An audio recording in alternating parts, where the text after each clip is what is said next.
welcome to the program. It's nice to see you today. I'm your boyfriend, George Stroumboulopoulos. It's almost holiday time. Anticipate. It's nice, right? It's nice. Everywhere you go, someone's playing the appropriate seasonal music. I mean, I love it, but I'm crazy. And I can see in some of your eyes you don't love it. But we all have big hopes for this time of year. It kind of builds anticipation. And at some point, you just think, maybe this year, maybe this is the year that our family is going to play out like the beautiful prose inside a greeting card. Instead, it ends up like the final scene of Poltergeist, where just skeletons are everywhere. Mashed potatoes and table chairs stacked on top. It's just a weird... Is that just my family? Is that everything? Another huge part of this time of year is anticipation for big films. Big films. And there's a couple that are coming out that are really I'm jacked about. One, of course, being Django. Another one being this one I want to talk about. New Zealand premiere, 100,000 people showed up to see a movie. 100,000 people. Of course, I'm talking about The Hobbit. And Richard Armitage is here. I'm so excited. Here's his bio. The Hobbit, an unexpected journey. I'm sure many of you were ready for this when the lights went up at the end of The Return of the King. Your precious sleepy eyes. 9 years ago, Peter Jackson's original Lord of the Rings trilogy made household names out of the likes of Viggo Mortensen and Orlando Bloom, and we can likely expect the same for Richard Armitage, a.k.a. Thorin Oakenshield. He's in the new Hobbit film. My kin, may it serve you well. But let's leave Middle-earth for just a moment and talk about destiny. Growing up in England's East Midlands, Richard's favorite book, The Hobbit. One of his first acting roles as a kid in The Hobbit. So when Peter Jackson came calling, the actor known for playing heavies, a henchman in Robin Hood and a Nazi agent in Captain America, he picked himself off the floor and steadied himself to play a hero. Cut the ropes!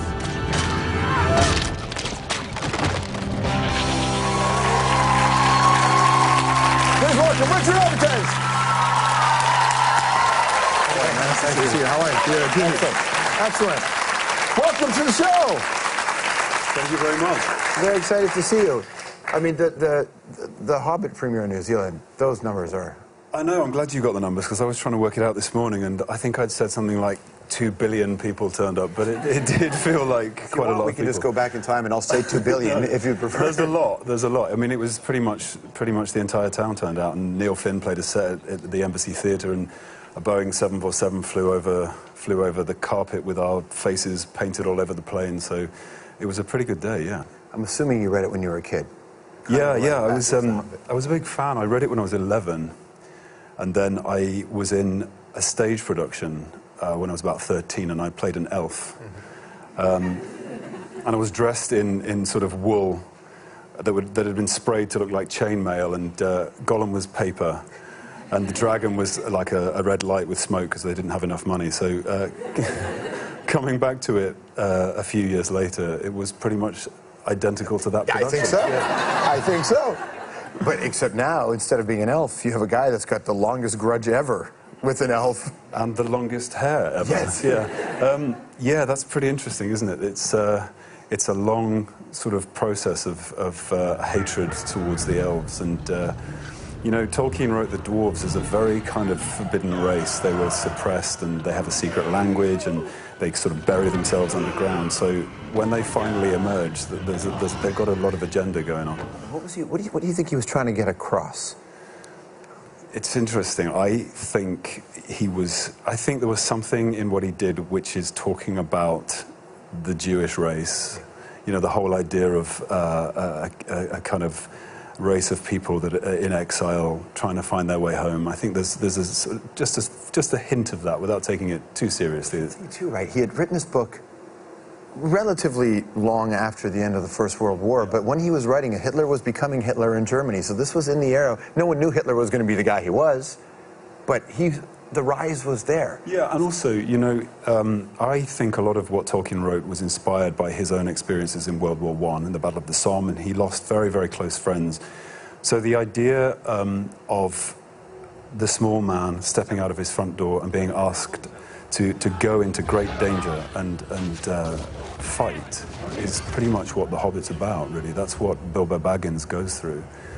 And, you know, Tolkien was a devout Christian. He was a a Catholic, and I think that just again, there's a flavour of Christianity that comes through his writing. There's the idea of chivalry and nobility expressed through kindness and mercy, which pervades all of his work. But also, and this was absolutely Catholic, and there is a redemption story, except it's hard fought.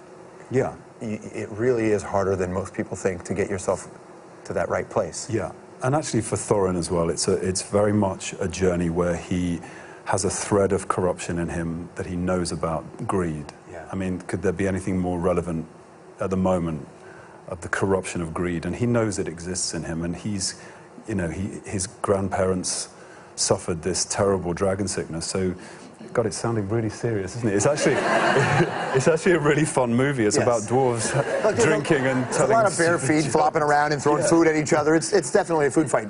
Let's play a clip, a nice ceremonial clip here. Yeah. Kua haere ki te pō. Haere. Haere. Haere atura. My name's Richard. I'm from London, England. That was an important ceremony, wasn't it? That's not the film, though. No. That's actually what the movie looks like. The movie. That's It's great, isn't it? It's going to wow you. That's an important ceremony for the film, right? I actually used that Maori as a daily preparation for the role because there was something about the way that the Maori warrior prepares himself for battle that I really wanted to use for Thorin. But that was the blessing of the soundstage. It was our first day on set, and they sang this incredible song, and they raised the door of the soundstage as the sun rose, and the sun kind of made its way up the wall of the soundstage, and I knew that we were going to have a great time filming. It was incredibly moving. It's nice to add that layer to your life, isn't it? The one where you just make it, it's not as much about you, but you can extend to some kind of spirituality or some kind of connection. I mean, I have to be honest, it comes from the leader, and the leader is Peter. And Peter inspires that kind of loyalty. And it was evident in the amount of people that came back to work on The Hobbit from The Lord of the Rings. And I actually stole a little gem of that from him for my character because I wanted Thorin to lead with that quiet authority. I wanted him to inspire loyalty rather than command it, and that's exactly how Peter Jackson works.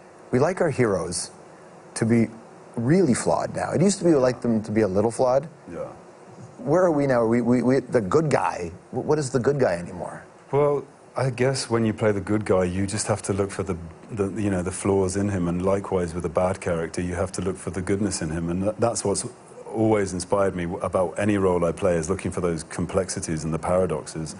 And you know, when I was working on Thorin, it kind of happened by accident that in order to create a voice for him, I was using pieces of Shakespeare, and I ended up finding bits of Henry V, bits of Richard III, and bits of Macbeth, all of which seemed to work for the idea of this character that has a goal, has a real ambition. But at the door to that mountain, inside that mountain, is the most terrible horror he can possibly imagine, of the dragon. He's leading his people there. He's leading his own nephews to that place. And inside of the mountain is all of that gold, and he knows that he has the potential to be corrupted by that gold and you know, take on the dragon sickness. So it's a very kind of complicated journey that he goes on. Your character, obviously, you take a lot of... You take it seriously what Gandalf says to you, right? Yeah. Maybe the only one, so maybe I should ask it. Yeah, is this like a grab I'm going to wear it with the Gandalf hat just to make sure that you answer this question honestly. Else got a Gandalf hat? Anybody else got a Gandalf hat? Oh, they all do. I love it. Okay, so there's a couple of wizards in this particular film, right? There's a lot of magic in this room. That's super weird. It's super weird. Gandalf and Radagast. Yeah. One smokes what appears to be a lot of weed in this film. He's not the only one. Right, well, the other one's taking so many mushrooms, his brain is fried. Yeah. So, are these two wizards the Snoop Dogg and Dre of Middle-earth? Yeah, they just don't create the same kind of music. True. So, the drug reference is actually kind of funny in this one. Yeah. Yeah, we shouldn't really talk about that. I'm wearing the hat. Is it 8 o'clock at night? Dude, I'm wearing the hat. You have to answer honestly. Yeah, I mean, dwarves make their own moonshine. That's one thing that we definitely discussed. But yeah, there are references to smoking a little bit of naughty grass. Keep it together. Yeah. The idea of your career is it's taken another direction. This is a fan video that was made for you that I was curious to get your response to this.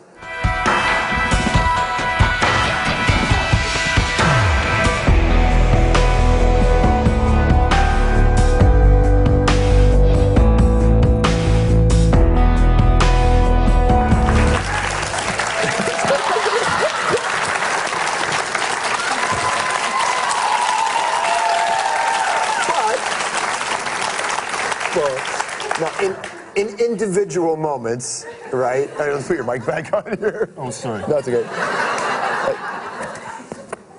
Yes. Look, when you... Don't talk about the Speedos. No. At some point, are you at that stage of your career where you can look at wardrobe and go, I'm not wearing that? Yeah, I mean, I try to not be too vain about it, but yeah, I do sort of have a little bit of say now. It's an odd place to be, though, because obviously all those scenes edited together by fans. It's nice in a way that they're liking you for whatever reason they're liking you, but it's still it's a different reality that you're in now. Because when you're on stage, if you're in a Macbeth or a Hamlet, you're not thinking about this part of the life, are you? No, that's true. And actually, I mean, they talk about film being for life, and that's why they say it. But you know, you've got to you do what you do and you embrace it. And all of those kind of videos and all that fan appreciation, it's like they're the people that buy the tickets. So, you know, I welcome it. So good to see you, man. Thanks for coming. You too. I appreciate it. Put your round of applause, everybody. The Hobbit is called An Unexpected Journey, obviously, December 14th. We'll be right back.